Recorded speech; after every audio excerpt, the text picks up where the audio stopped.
Oi, bom dia. Tudo bem com você? Hoje, mais uma vez, iremos gravar mais esta live, né? Iremos falar a respeito das pessoas que já partiram, né, deste mundo e das pessoas que ainda estão neste mundo, mas que irão partir também deste mundo, porque todos nós nascemos e de brinde, quando nascemos, recebemos um prêmio chamado morte.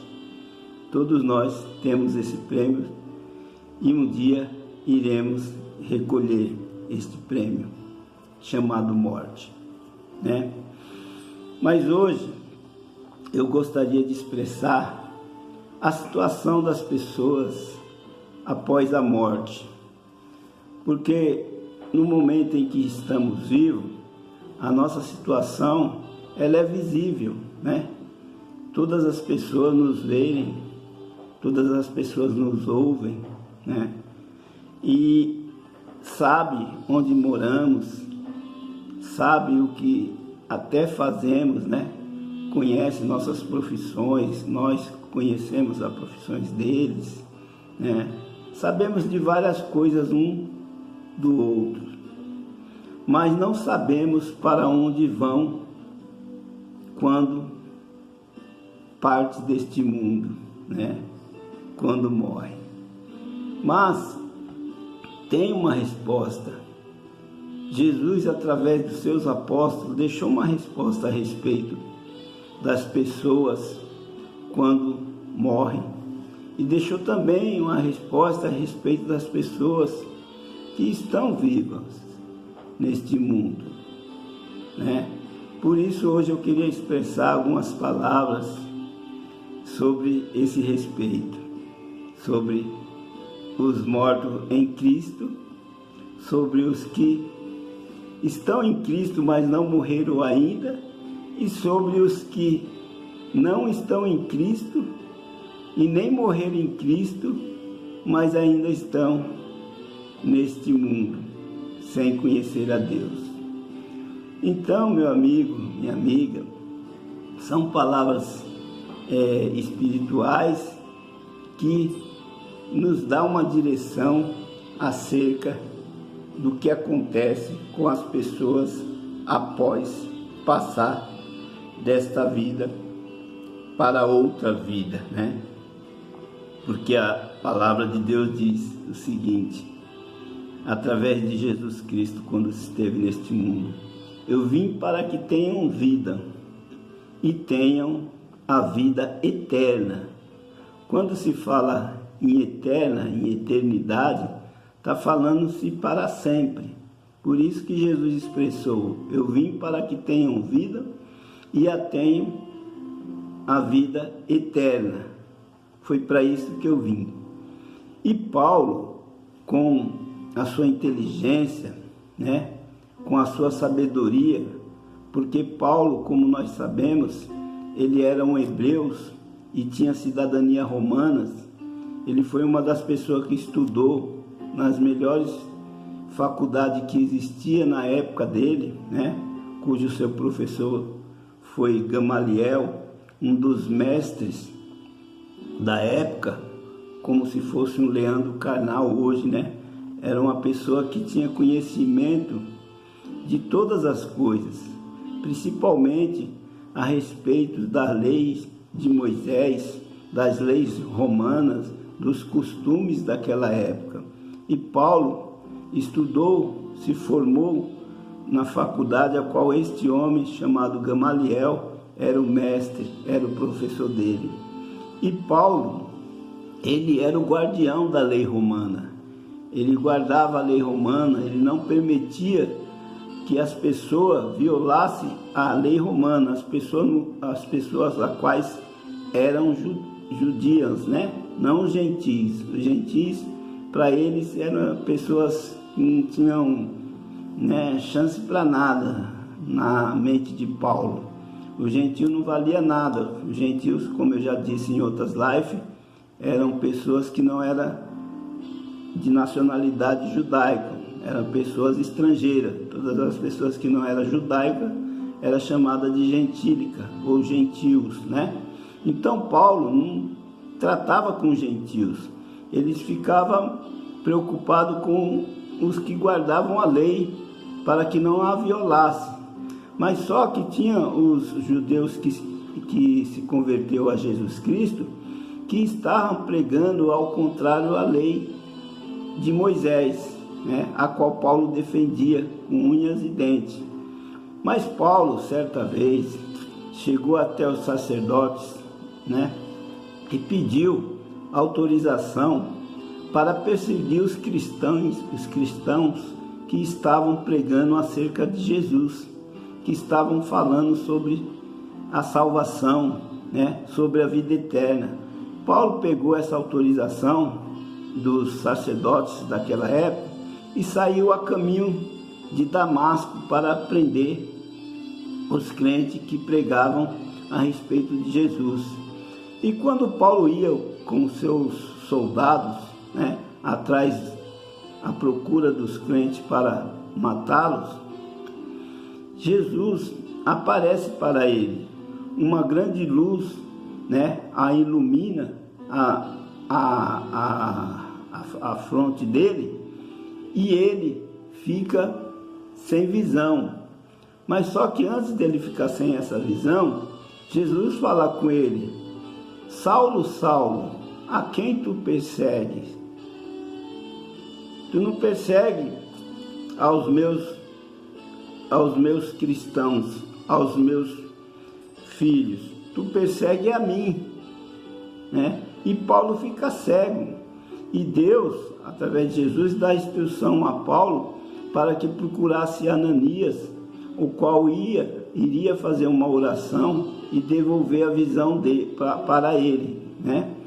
E assim aconteceu. Paulo procurou Ananias, e Ananias, com medo até de Paulo, porque sabia que Paulo procurava os crentes para matar, mas Deus falou com Ananias, e Ananias fez uma oração e a visão de Paulo voltou. Paulo voltou a enxergar, e a partir daí Paulo se converte ao cristianismo. Agora Paulo não persegue mais os crentes para matar. Agora Paulo, ao contrário, ele se converte e começa a pregar o evangelho de Jesus Cristo. Aí ele começa a falar acerca da salvação para as pessoas. Agora ele é que era procurado pelos judeus para ser morto, porque ele tinha se convertido ao judaísmo. Então Paulo, em uma de suas cartas, escrita à igreja dos Tessalonicenses, ele vai falar a respeito deste assunto, sobre a situação das pessoas que morrem, como que elas iriam ficar. Isto é o que eu vou expor agora, alguns versículos que Paulo falou para a igreja de Tessalonicenses, que diz assim: a situação dos mortos em Cristo e a vinda do Senhor Jesus. Aí Paulo diz assim para os Tessalonicenses e para nós que estamos vivos aqui nos dias de hoje. Ele diz assim: não queremos, porém, irmãos, que sejais ignorantes com respeito aos que dormem, ou seja, com respeito aos que já faleceram, para não vos entristecerdes como os demais que não têm esperança. Então Paulo fala para a gente, para nós não ficarmos, né, porém, ignorantes com respeito aos que dormem. Ele está dizendo, não sejam ignorantes quanto a isso, aos que morreram, porque eles não morreram. O que morreu foi a forma corpórea deles, mas eles não morreram. Aí Paulo continua dizendo: para não vos entristecerdes como os demais que não têm esperança. Porque tinha muita gente sem esperança, achando que a vida era só aquela que ele tinha naquele momento. Acabou aquela, acabou tudo. Mas não é isso. Paulo vai explicar, né? Pois se cremos que Jesus morreu e ressuscitou, assim também mediante a Jesus trará em sua companhia os que dormem. Paulo falou, se você crê que Jesus morreu e ressuscitou, quando Jesus voltar, ele vai trazer junto com ele os que já morreram. Os que já morreram, carnalmente falando, para nós, ele vai trazer eles ressuscitados também junto com eles. Aí Paulo continua, ora, ainda vos declaro, ou ainda vos declaramos por palavras do Senhor isto, nós os vivos, os que ficamos até a vinda do Senhor, de modo algum precederemos os que dormem. É o que Paulo está falando. Nós que ficamos vivos até a vinda do Senhor, de modo algum precederemos os que dormem, ou seja, ficaremos sem ver os que já morremos.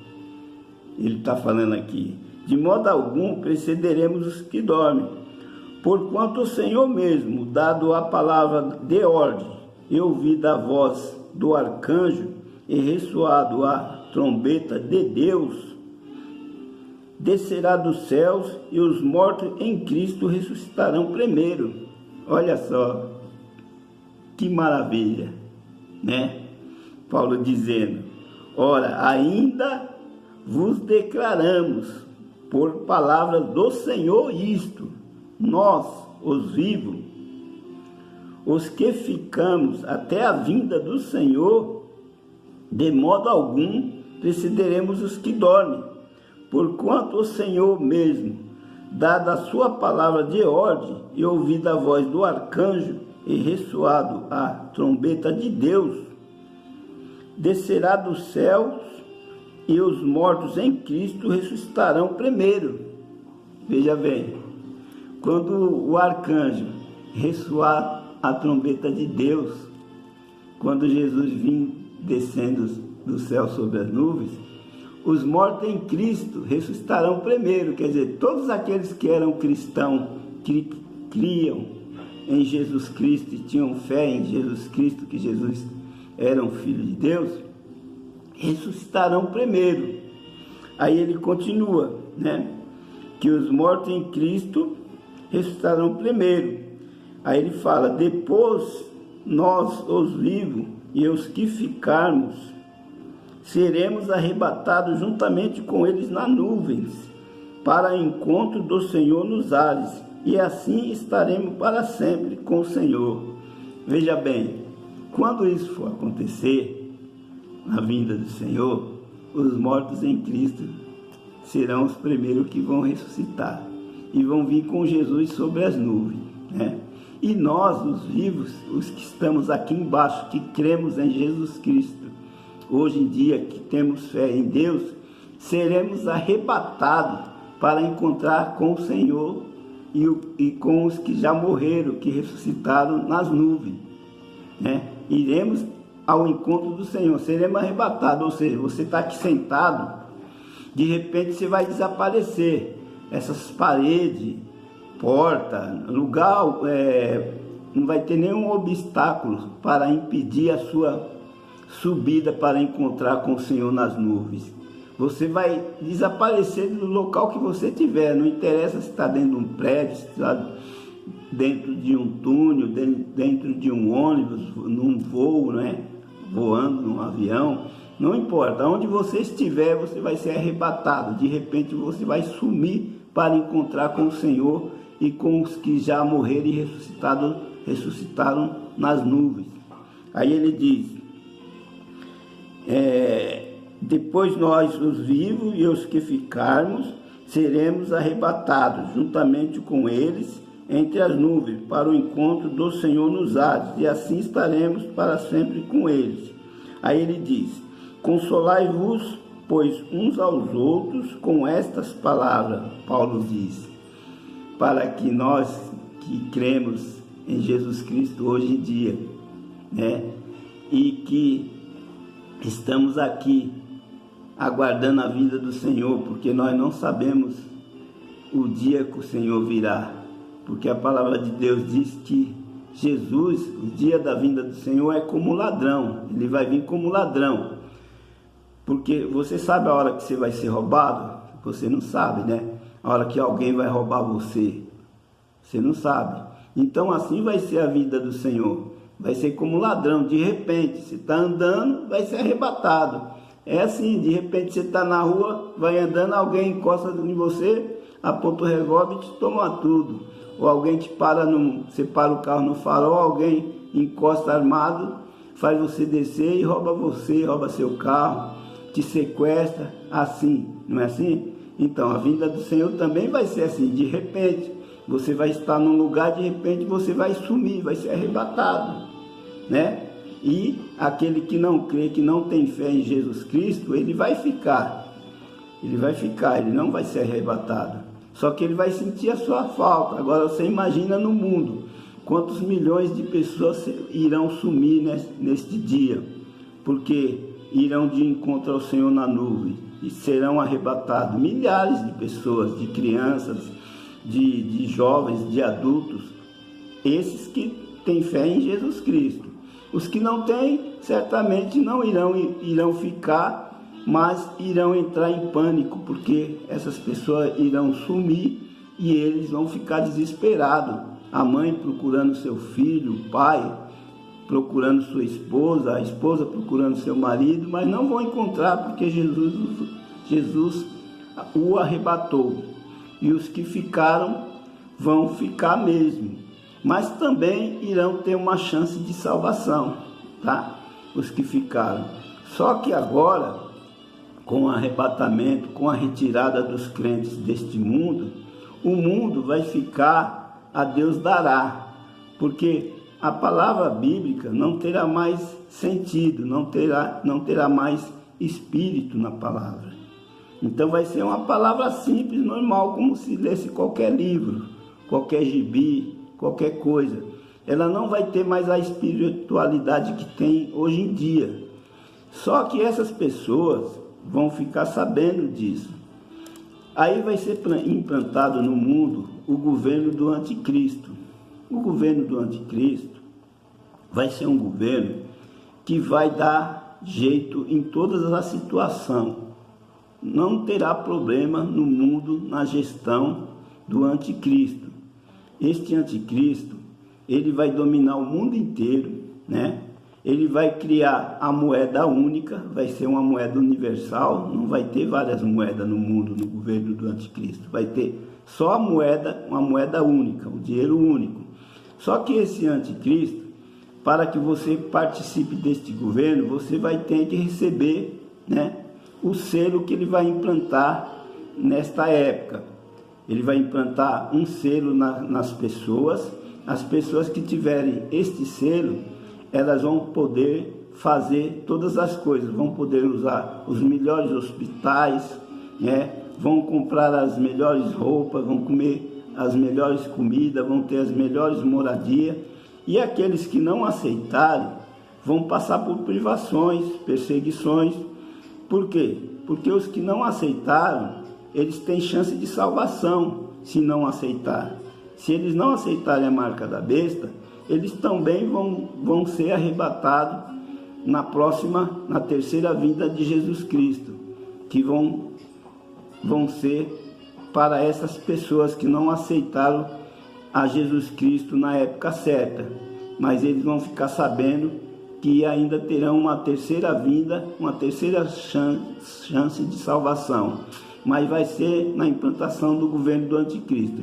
E quem resistir à marca do anticristo em seu corpo, não aceitando, vai passar por várias privações, porque não vai ter o que comer, não vai ter moradia, não vão poder ser atendidos em hospital algum. Então, eles vão sofrer mesmo. Eles e seus filhos, os que não aceitarem a marca do anticristo. Mas se vencerem, se conseguir rejeitar até o fim, serão salvos. Serão salvos. Só que serão salvos por dores, né? Porque se você aceitar Jesus agora você vai ser salvo, você vai ser arrebatado e não vai sofrer. porque Jesus já sofreu por você e por mim. Quando Jesus foi crucificado, levado ao Calvário, ele sofreu pelos nossos pecados. Ele pagou um preço pela nossa salvação. Ele pagou com o seu próprio corpo, né, o castigo para que nós possamos ser salvos hoje em dia. Ele pagou, ele sofreu. Está escrito em Isaías 53. Está escrito: quem deu crédito em nossa pregação e a quem foi revelado o braço do Senhor, porque ele foi subindo como renovo perante ele, e como raiz de uma terra seca, não tinha aparência nem formosura. Olhávamos para ele e nenhuma beleza havia que nos agradássemos. E ele era rejeitado e desprezado pelos homens, homens de dor e que sabe o que é padecer. E certamente ele tomou sobre si as nossas dores e os nossos pecados levou sobre si. E o castigo que nos traz a paz estava sobre ele, e pelas suas pisaduras nós fomos sarados. Todos nós andávamos como ovelha muda perante seus tosqueadores, mas ele fez cair sobre si a iniquidade de todos nós. Então ele pagou um preço para que nós possamos ser arrebatados e de encontro com ele às nuvens. E aqueles que não aceitam isso hoje em dia vão ficar e vão sofrer no governo do anticristo. Se aceitar a marca, não vão sofrer, também não vão ter a salvação. Mas se não aceitar a marca, vão sofrer, porque não vão ter nada, não vão ter nem o que comer, nem o que beber. Vão passar por privações muito tristes, mas conseguirão a salvação eterna também.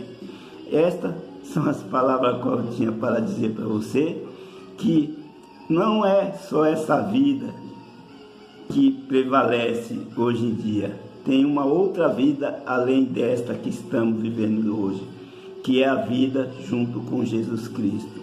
Basta você crer que Ele é o Filho de Deus e que tirou o pecado do mundo. Basta você ter fé que Ele levou sobre si as nossas dores. E você será salvo, porque Ele virá e irá te arrebatar. Mesmo que você venha a falecer, na vinda dele, ele vai te levar a si mesmo, porque ele vai te ressuscitar, e junto com ele, ele vai arrebatar os que estão vivos aqui embaixo, tá bom? Esta é a palavra que eu tinha para dizer para você. Até a próxima, e que você tenha um bom dia, né? E que a sua família seja abençoada, e que você possa refletir nas palavras qual o apóstolo Paulo nos ensinou neste momento através da Bíblia. Muito obrigado, até a próxima.